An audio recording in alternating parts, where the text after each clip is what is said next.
Today we're going to balance some of these longer redox reactions, and it's basically a series of steps that you're going to go through. So once you see me walk through some of the steps, I think you'll have a better understanding of how to solve these problems. The tricky part about this is that students will look at it and think when I say balance the redox reaction, they mean balance the number of atoms. And we are going to do that. We're going to make sure the law of conservation of mass holds true, that we have the same number of atoms on both sides of the arrow. But for redox reactions, you also have to balance the number of electrons, which is what makes it a little bit more complicated.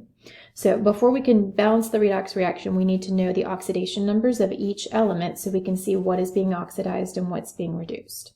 So let's start with that first compound. If you have hydrogen or oxygen, that's a good place to start because they almost never change their charge.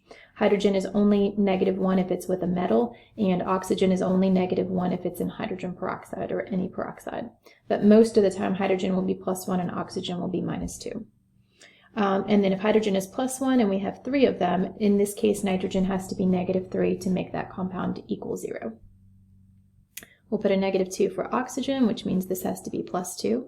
Be careful with that N2. It's really tempting to assign it a -3 because you probably have that on your periodic table when you have your oxidation numbers labeled, but nitrogen can actually change its oxidation number quite often. And if you have a plain old element all by itself, like if you just had copper, the oxidation number is going to be 0. And that holds true for the diatomic molecules as well. So any of the Hofbrinkels, if they're by themselves with that little 2, their charge is actually 0. And then water is, we're going to have a -2 for oxygen and a +1 for hydrogen, which adds up to 0 there because we have 2 hydrogens. All right, now we're ready to see what got oxidized and what got reduced. So it looks like this nitrogen went from -3 on this side to 0 on that side. That means it went up in charge, and that's called oxidation, when it loses electrons, which makes the charge go up. This nitrogen went from +2 down to 0, so it got reduced. It gained electrons and went down in charge. The hydrogen stayed the same, all the way across was +1, oxygen was -2 all the way across. So now we're ready to write the half reactions, and we call them half reactions because remember, you cannot have oxidation without reduction, and you can't have reduction without oxidation. So for the half reaction for oxidation, we're going to take that NH3, take the whole compound, not just the element that changed, and we're going to turn it into N2, which is the new compound. Don't worry about the other things in the reaction. Then we need to balance the atoms because the law of conservation of mass has to hold true. So we can't have 1 nitrogen on the left and 2 on the right. So let's go ahead and fix that. Then we need to add in our electrons. And the way you're going to do the electrons is take the number of atoms times the difference in charge. That's important, so let me say it again. The number of atoms times the difference in charge. So we have 2 nitrogen atoms, and each one went from -3 up to 0. So each one changed by 3, and we have 2 of them, so that's 6 total electrons. And you're always going to put the electrons on the side with the higher charge because electrons bring charges down. And for oxidation, you'll always have the electrons on the right side of the arrow because remember, that means you're losing electrons. So it's kind of like they're being spit out. So they're going to be on the product side. So now we're good for everything except that hydrogen. And when you have hydrogen on one side and you don't have enough on the other side, you're going to add H+ to balance the hydrogens. This is new. You've never done this before, but this is just what you do. You add enough H+ to balance that. So since we have a total of 6 hydrogens on the left, 2 times 3, we need to add 6 H+ on the right. And the oxidation half reaction is done. Let's go ahead and do the reduction now. This one we're going to take the NO, turn it into N2. Again, the first thing you want to do is to balance the number of atoms. So let's go ahead and put a 2 in front of here to make the nitrogens match. Then you're going to add in your electrons by doing the number of atoms times the difference in charge. This nitrogen went from +2 down to 0.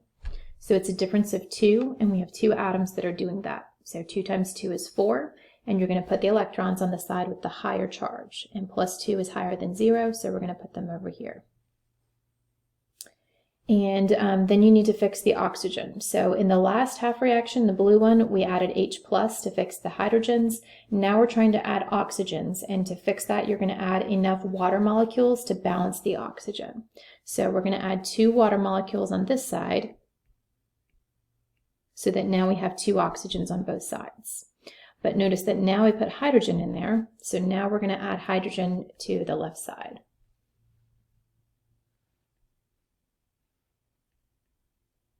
And we need 4 of them. And it's not just hydrogen, it's H+.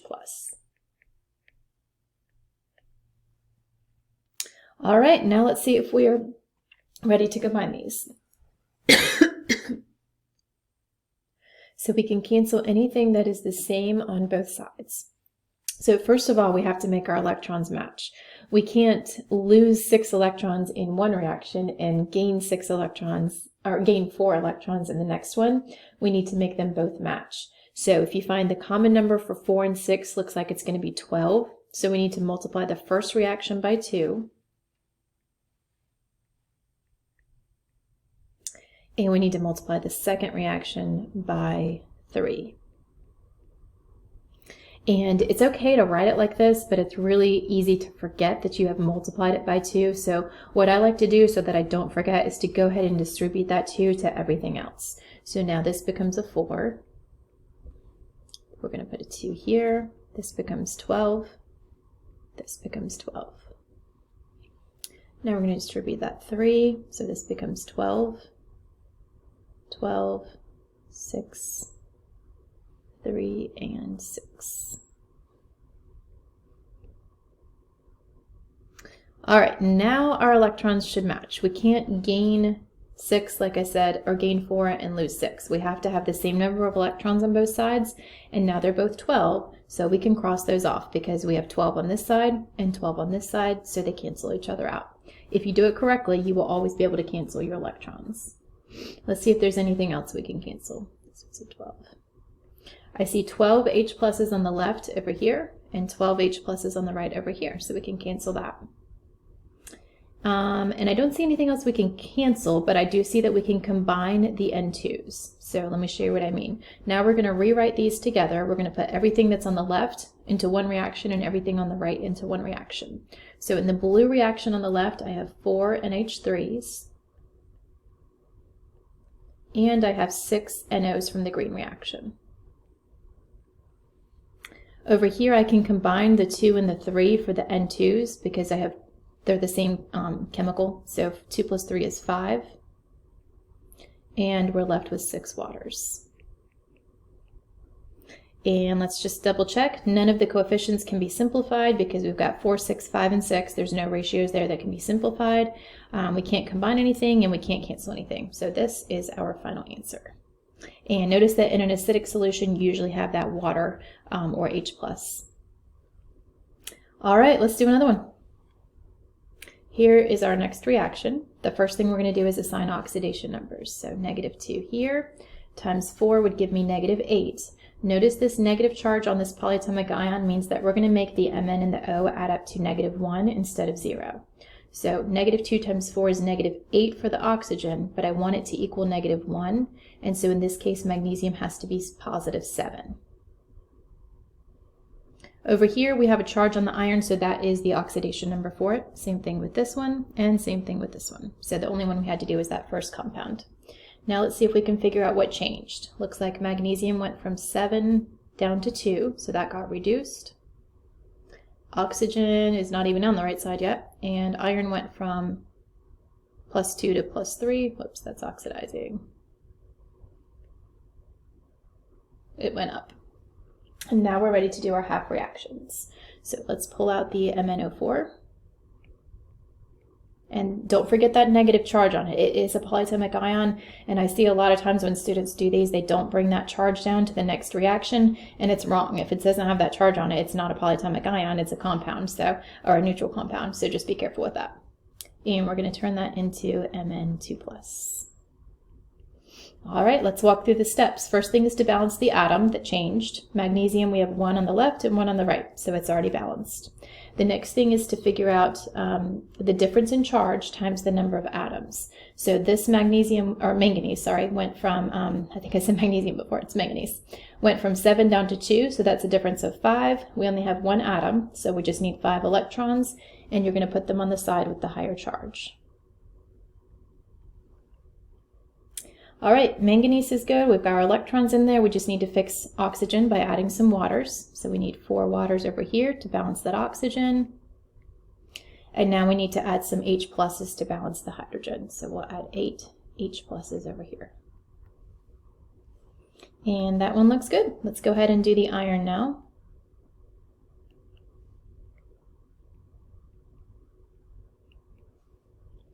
This one, the iron is already balanced. We have 1 on each side. We only need 1 electron because it only changed by a factor of 1, and we're going to put it on the side with the higher charge. We don't have any oxygens, we don't have any hydrogens, so that one was pretty good. Now we need to look at our electrons and make the red equation electrons match the blue equation electrons, because you can't gain 5 while you lose 1. So 5 and 1, the common number there is 5, so we can leave the red equation alone, but we need to multiply this blue one by 5 so that the electrons match. And again, I would go ahead and distribute that 5 because it's easy to forget that that 5 is way off over to the right.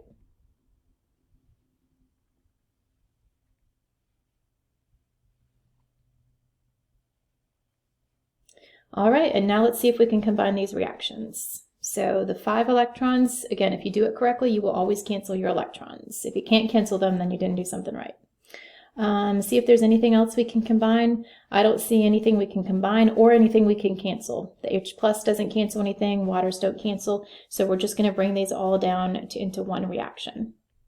So everything that's on the right, everything that's on the left of the arrows we're going to bring down. Again, be careful with those charges. This is a polyatomic ion, so make sure you have that negative up there.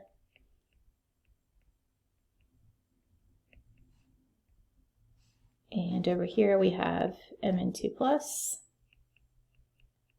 4 waters, and 5 iron 3 plus.